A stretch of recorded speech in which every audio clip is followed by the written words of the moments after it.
Praise the lord. హల్లెలూయా. గట్టిగా కీక వేయాలి, ఎందుకంటే లాస్ట్ మాట చివరి మాట. మరి దేవుడు మరి సిల్వపై పలికిన 7 మాటలో మరి చివరి మాట తను ఎంతో గట్టిగా మరి కేక వేసినట్టు మనం చూస్తాం కదా. మరి నేను చెప్పబోయే మరి మాట కూడా చివరి మాట, 7వ మాట. మరి దేవాది దేవుడు మరి సిల్వలో పలికిన 7 మాటల్లో మరి నేను ఈరోజు కూడా మరి పాస్టర్ గారి ద్వారా నాకు ఇచ్చిన అవకాశం బట్టి దేనికి వందనాలు చెల్లిస్తున్నాను. మరి నాకు బాగా గుర్తుంది, స్వాగత్ ఫంక్షన్ హాల్లో నేను 2 మాటలు షేర్ చేసుకున్నాను ఒక్కొక్క ఇయర్లో. ఒక ఇయర్ 3rd మాట షేర్ చేసుకున్నాను, ఒక ఇయర్ 6th మాట విక్టరీ గురించి షేర్ చేసుకున్నాను. మరి ఈసారి మరి ఈ దినమందు మరి చివరి మాట షేర్ చేసుకోవడానికి నాకు ఇచ్చిన అవకాశం బట్టి దీనికి వందనాలు చెల్లిస్తున్నాను. మరి చూసినట్లయితే చివరి మాట 7వ మాట మనందరికి తెలుసు. ఈ మాట లూకాసు వార్త 23వ అధ్యాయము 46వ వచనంలో ఉంటుంది, మనందరికి కూడా తెలుసు. అప్పుడు యేసు గొప్ప శబ్దముతో కేక వేసి, తండ్రి నీ చేతికి నా ఆత్మను అప్పగించుకొనుచున్నాను ఆయన ఇలాగూ చెప్పి ప్రాణము విడిచెను. మరి ఇక్కడ మనం చూస్తున్నాము, తండ్రి చేతిలోకి యేసుప్రభువు తన ఆత్మను అప్పచెప్పుకుంటున్నానని 7వ మాటలో మరి వ్యక్తపరుస్తున్నాడు. మరి దీని టైటిల్ చూసినట్లయితే రీయూనియన్, మరలా కలుసుకొనుట, లేదా మరి ఇంకొక మాటలో చూడాలంటే రెస్టోర్, రీయూనైట్, మరి చెప్పాలంటే పునరుద్ధరణ. మరి తిరిగి ఏదైతే సంబంధాన్ని కోల్పోయాడో యేసుప్రభుల వారు ఆ సంబంధాన్ని మళ్ళీ తిరిగి సంబంధం మళ్ళీ ఐక్యపరచున్నట్టు, ఆ సంబంధంలో మళ్ళీ వస్తున్నట్టు, మళ్ళీ రీయూనైట్ అవుతున్నట్టు, మళ్ళీ కలుసుకుంటున్నట్లు మనము చూస్తున్నాం. మరి అంతకుముందు మనం చూసినట్లయితే పై వచనాలలో లూకాసు వార్త 23, 44, 45 వచనాలలో ఒకసారి చూద్దాము. 23, 44, 45. అప్పుడు రమారమి మధ్యాహ్నమాయెను. అది మొదలుకొని 3 గంటల వరకు ఆ దేశమంతటి మీద చీకటి కమ్మెను. సూర్యుడు అదృశ్యుడాయెను. గర్భాలయపు తెర నడిమికి చినిగెను. Thank you sister. మరి గర్భాలయపు తెర నడిమికి చినిగెను. అసలు ఈ తెర ఏంటి, ఈ తెర వెనక ఉన్న రహస్యం ఏంటో ఫస్ట్ మనం చూసుకుందాం. మరి ఇక్కడ చూస్తున్నాము, మరి ఇంతవరకు చాలామంది మనకు చాలా విషయాలు మనం ఫస్ట్ మాట నుంచి లాస్ట్ మాట వరకు ఎన్నో విషయాలు మనం నేర్చుకున్నాం.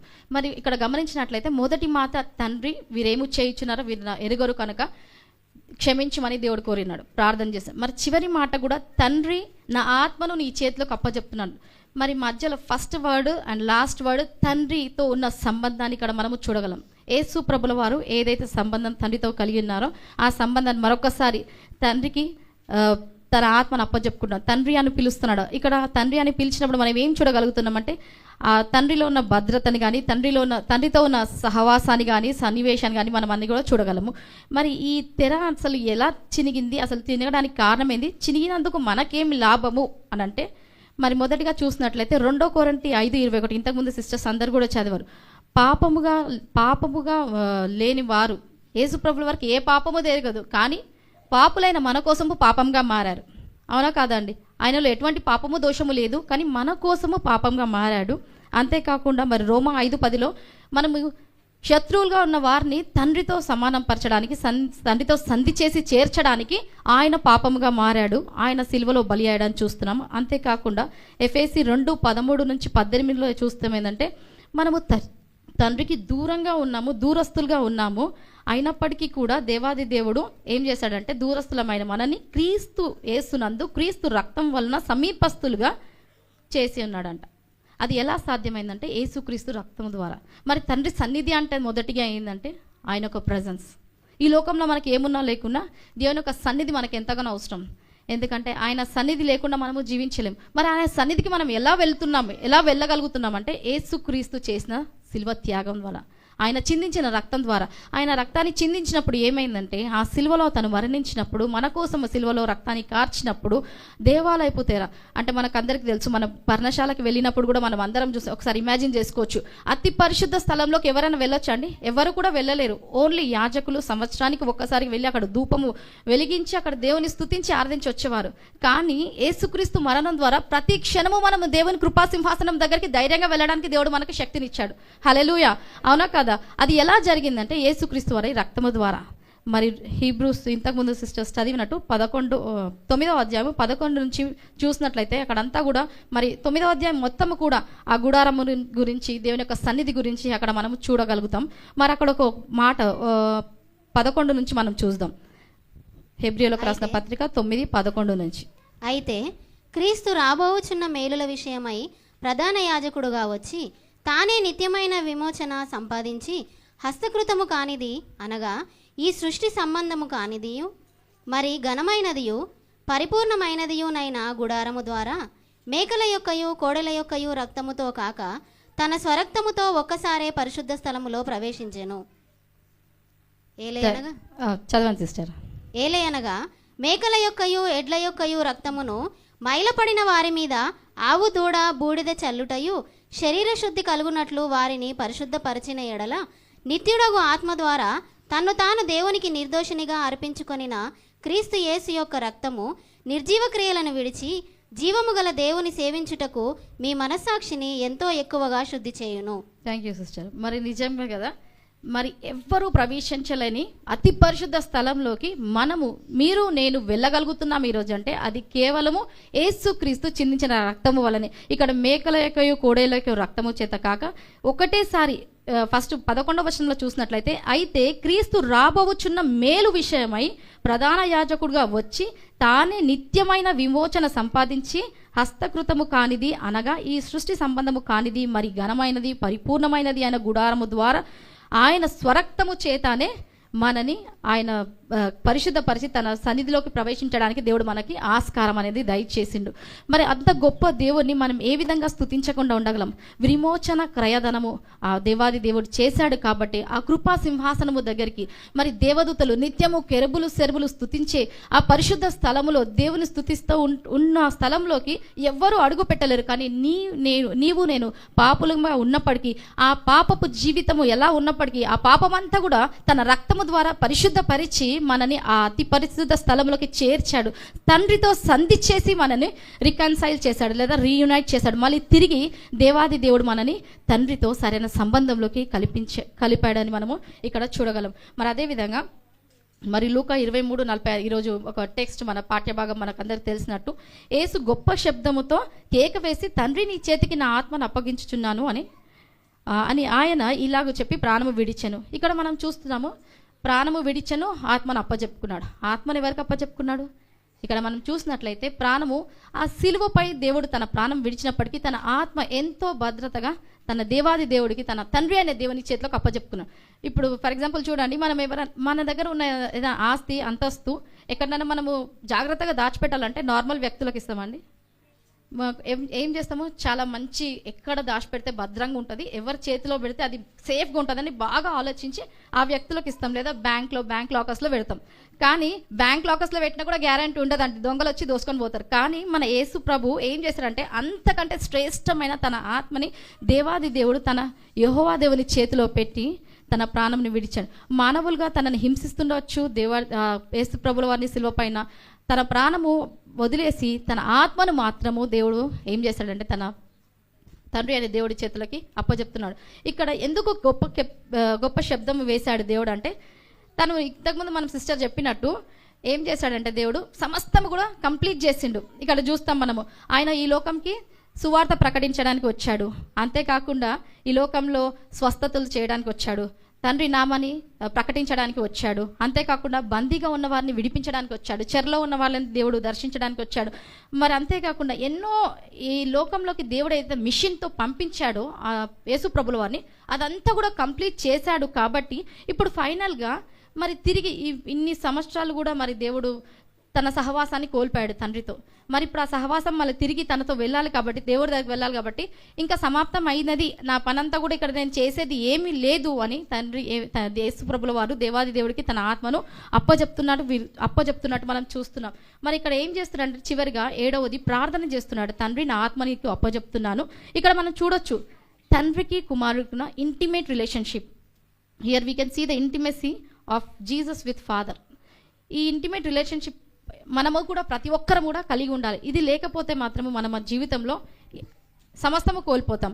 మరి ఇది ఎందుకు చెప్తున్నానంటే, మరి ఫస్ట్ పాయింట్ మనం చూసుకుందాము.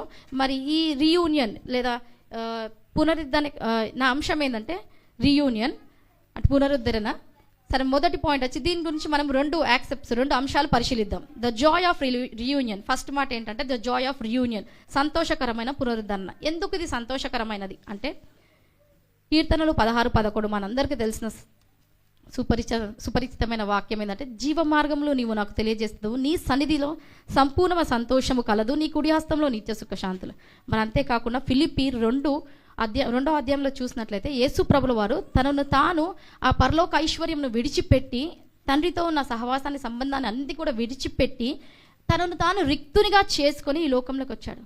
మరి ఇప్పుడు తండ్రి అప్పచెప్పిన పని అంతా కూడా చేశాడు. మరి తిరిగి తండ్రి దగ్గరికి వెళ్ళిపోవాలి కదా, ఆ సహవాసాన్ని, ఆ సంబంధాన్ని తిరిగి మళ్ళీ రీయూనియన్, మళ్ళీ తిరిగి కలవాలి, ఆ సహవాసంలో ఉండాలని యేసు ప్రభుల వారు ఎంతగానో ఇష్టపడుతున్నారు. ఆల్మోస్ట్ ఇప్పటికి 30 ఇయర్స్ ఈ భూలోకంలో 33 ఇయర్స్ ఉండి అన్ని పరిచర్యలు చేశాడు. దేవుడు చెప్పిన పని అంతా కూడా సమస్తం కూడా పొల్లు పోకుండా ఆయన సమస్తం కూడా చేశాడు, కంప్లీట్ చేశాడు. మళ్ళీ తిరిగి ఆయన దగ్గరికి ఆ సంతోషాన్ని, ఆ ఇంటిమేట్ రిలేషన్షిప్ని దేవుడు కోరుకుంటున్నాడు. ఎందుకంటే మనం ఈ లోకంలో ఏదున్నా లేకున్నా సహవాసం, తండ్రితో సహవాసము మనము కలిగి ఉండాలి. యేసుప్రభుల వారు చూసినట్లయితే ఇక్కడ మనము తన పరలోక ఐశ్వర్యం అంతా కూడా విడిచిపెట్టాడు.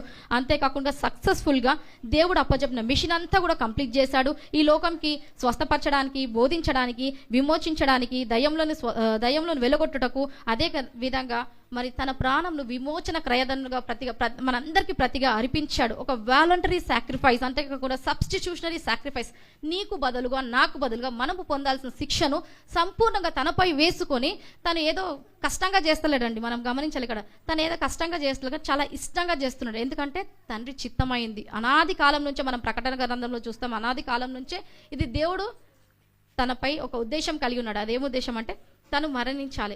ఎవరి నిమిత్తం అంటే మన పాపాల నిమిత్తం. ఎందుకంటే మన సొంతంగా మనం ఏమీ చేయలేము కాబట్టి, మన సొంతంగా మన రక్షణను మనం సంపాదించుకోలేము కాబట్టి, ఒక పరిశుద్ధమైన రక్తం చిందించబడితేనే కానీ మనము పరిశుద్ధులుగా కాము. కాబట్టి ఆ దేవుడు మన కోసము ఆలోచించి, మన కోసము ఆ సిలువలో మరణించడానికి క్రీస్తు ప్రభుల వారిని పంపించినట్టు మనము చూస్తున్నాం. అయితే ఇక్కడ ఏమైందంటే, ఇక్కడ పంపించినప్పుడు కొన్ని మనం 4th మాటలో చూసాం కూడా, తండ్రి ముఖాన్ని చాటివేశాడు. తండ్రితో ఉన్న సంబంధం కొంతవరకు తను కోల్పోయాడు. ఆ సంబంధాన్ని మళ్ళీ తిరిగి యేసు ప్రభుల వారు ఎంతగానో ఆశిస్తున్నాడు. మళ్ళీ తిరిగి నేను నా తండ్రితో కలిసి ఉండాలి, నా తండ్రితో తిరిగి నేను సంతోషంగా ఉండాలి. తండ్రి కుమారుడు వాళ్ళు ఎప్పుడు కూడా ఏకంగా ఉన్నారు. మనం చూడగలుగుతాము. ఎక్కడంటే యోహాను సువార్త 14:9-10 ఈ ఫిలిప్పుతో చెప్తుంటాడు, నేను తండ్రి ఇద్దరము ఒకటే. మేము ఇద్దరము ఒకటే. నన్ను చూస్తే తండ్రిని చూసినట్లే. నేను నా సొంత పనులు చేయట్లేదు కానీ తండ్రి చెప్పిందే నేను ఇక్కడ చేస్తున్నానని కూడా యోహాను సువార్తలో ఫిలిప్పుతో మరి యేసు ప్రభుల వారు చెప్తున్నారు. తండ్రి నాయందును నివసించును, తన క్రియలు నేను చేయుచున్నాను అని అక్కడ స్పష్టంగా చెప్తున్నాడు. తండ్రి తనతో ఉన్నప్పటికీ కూడా మన పాపం వలన, మన దోషము వలన మనకు పొందాల్సిన శిక్షను ఆయన పైన పడ్డప్పుడు, ఆ దేవాది దేవుడు పరిశుద్ధుడు కాబట్టి, ఆయన దేవాది దేవుడు ఎంత ప్రేమమయుడో అంత ఉగ్రత కలిగిన దేవుడు, ఎంత ప్రేమిస్తున్నాడో అంత పాపాన్ని కూడా ద్వేషిస్తున్నాడు. ఆ పాపము మరి యేసు ప్రభువు తన ప్రియ కుమారుని పై పడ్డప్పుడు అది చూడలేకపోయాడు, తన ముఖంలో చాటు వేశాడు. సో ఇంకా నేను చేసిందంతా కూడా సమాప్తం అయిపోయింది, నేను ఇంకా తండ్రి దగ్గరికి వెళ్ళాలని దేవుడు నిశ్చయించుకొని ఆ తండ్రితో సహవాసం కలిగి ఉండాలని చెప్పేసి తండ్రి సన్నిధికి వెళ్ళాలని ఎంతగానో ఆశపడుతున్నాడు, తప్పన కలిగి ఉన్నాడు. So it is a joyous occasion to again meet his father and continue to enjoy father's fellowship.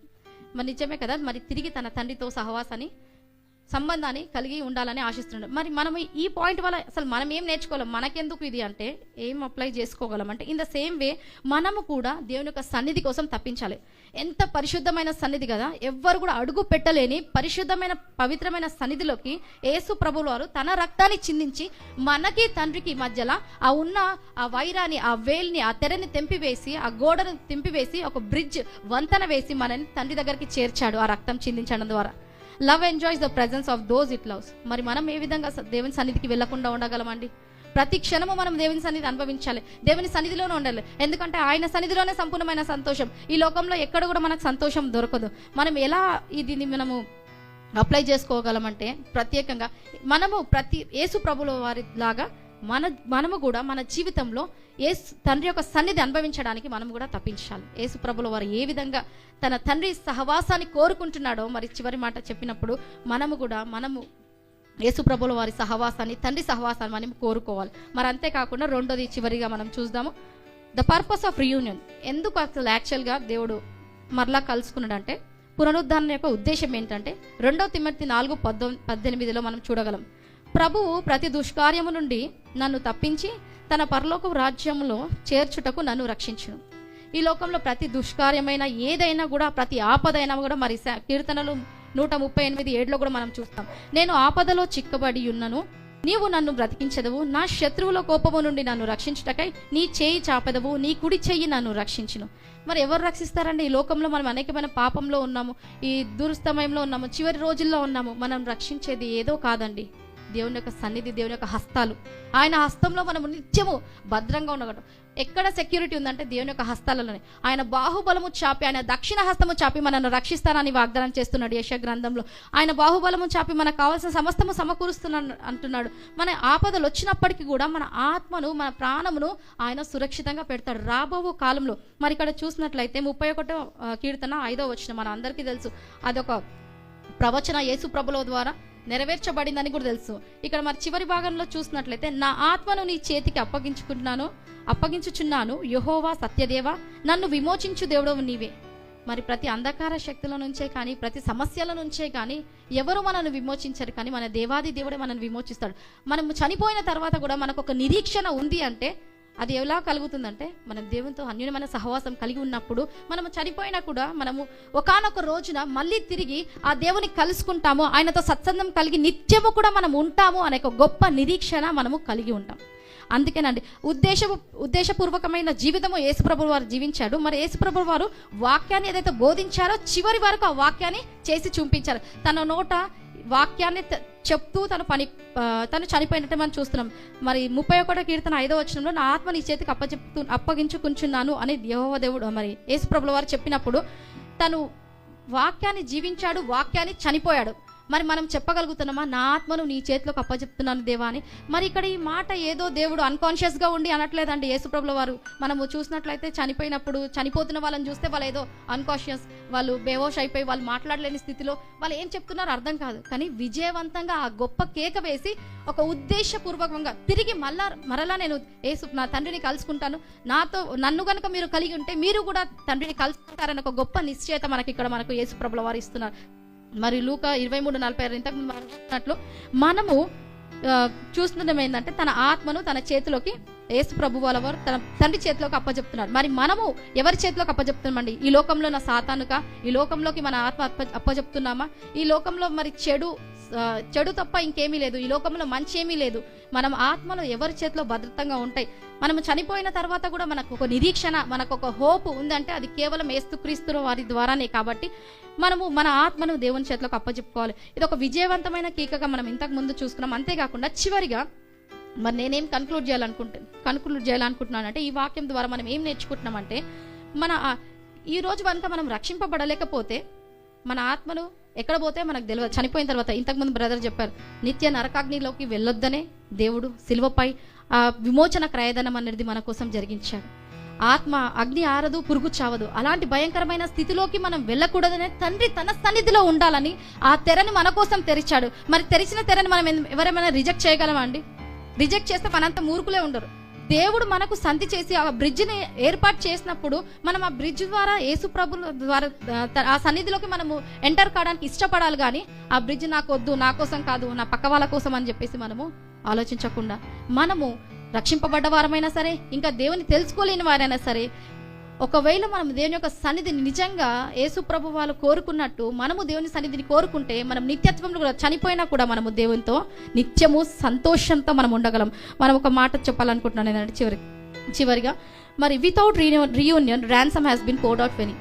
మరి నిజంగా మనం తిరిగి మరలా కలుసుకోలేకపోతే దేవుని ఆ విశ్వాసం, ఆ నమ్మకము, ఆ నిరీక్షణ, ఆ హోప్ అనేది మనకు లేనట్టయితే మన ఈ దేవుడు చేసిన క్రయధనం అంతా కూడా వ్యర్థమే, అదంతా కూడా వట్టి మాటలే అని మనం చెప్పుకోవచ్చు. అంతేకాకుండా అసలు ఎలా మనము ఒక ఇంటిమేట్ రిలేషన్షిప్ కలిగి ఉంటాము, ఆ నిరీక్షణ మనకి ఎలా వస్తుందంటే, దేవునితో సత్సంగం కలిగి ఉన్నప్పుడు మనకి ఏమవుతుందంటే, intimacy brings transparency brings trust brings hope gives an ever lasting future in Christ. మరి నిజమే కదండి, ఎలాంటి సంబంధం మనం దేవునితో కలిగి ఉంటున్నాం మనం ఈరోజు. తిరిగి తండ్రికి మన ఆత్మ అప్పచెప్పుకోగలమా మనం చనిపోయే సమయంలో? అవును దేవా, నేను తెలుసుకున్నాను, నీ రక్షణ నేను అంగీకరించాను, అంతేకాకుండా నీ సన్నిధి క్రీస్తు యేసు ద్వారా నేను అనుభవించగలుగుతున్నాను ప్రతిరోజు అని మనం చెప్పగలుగుతున్నామా? ఒక్కసారి మనం ప్రశ్నించుకుందామండి. మరి మధ్యాహ్న కాల సమయంలో ఏం చెప్పదలుచుకున్నానంటే, reunion is a most joyous experience with a purpose of great hope. ఒక గొప్ప నిరీక్షణతో కూడిన ఉద్దేశపూర్వకమైన సంతోషకరమైన అనుభూతి అన్నమాట. ఇది ఏదో ఎవరో చేస్తే వచ్చింది కాదు. మన యేసు ప్రభువు స్వయాన తనే తన జీవితాన్ని ద్వారబోసి తండ్రిని మనని కలిపి తను తండ్రితో కలిసిన విధానంగా మనము కూడా తండ్రితో చేరాలని, తండ్రిని కలవాలని ఎంతో ఆశతో ఆ వైరాన్ని తెంచివేసి, ఆ గ్యాప్ అంతా కూడా ఆ గోడలను తీసివేసి, ఆ తెరని తెంపివేసి, నిలువ ఆ తెరని చీల్చివేసి తండ్రికి మనకి సంధి చేసి మనల్ని కలిపిన దేవుడు అయినాడు. అంత గొప్ప దేవుని కలిగి ఉన్న మనం ఏ విధంగా ఆయన రక్షణను, ఆయన సన్నిధిని మనం నిర్లక్ష్యం చేయగలమండి? ఎవరము కూడా మరి మధ్యాహ్న కాల సమయంలో అలాంటి తప్పుడు డెసిషన్ తీసుకోకుండా తిరిగి మరి ఒక రోజున నేను చనిపోయినప్పుడు నేను దేవాది దేవుని కలుసుకుంటాను, నా చనిపోయిన నా ప్రియులను కలుసుకుంటాను అని ఒక నిరీక్షణ నీకు రావాలంటే మొదటిగా నీ దేవుని సన్నిధిని వెతకాలి. నువ్వు దేవుని సన్నిధిలో ఉంటేనే అలాంటి గొప్ప నిరీక్షణ అనేది ఫ్యూచర్లో మనలోకి వస్తుంది. కాబట్టి ఈ ఉదయకాల సమయంలో నాకు ఇచ్చిన సమయాన్ని బట్టి దానికి వందనాలు చెల్లిస్తూ మరి అటు నిరీక్షణ కలిగి దేవుని సన్నిధిని మనం నిర్లక్ష్యం చేయకుండా దేవునితో ఒక గొప్ప ఇంటిమేట్ రిలేషన్షిప్ కలిగి జీవిస్తూ ఆయనకు మహిమకరంగా, ఇతరులకు ఆశీర్వాదకరంగా రాబోయే కాలంలో మరొక గొప్ప నిరీక్షణ కలిగి మనము జీవిస్తామని విశ్వసిస్తూ ఇచ్చిన మాటలు ముగిస్తున్నాము.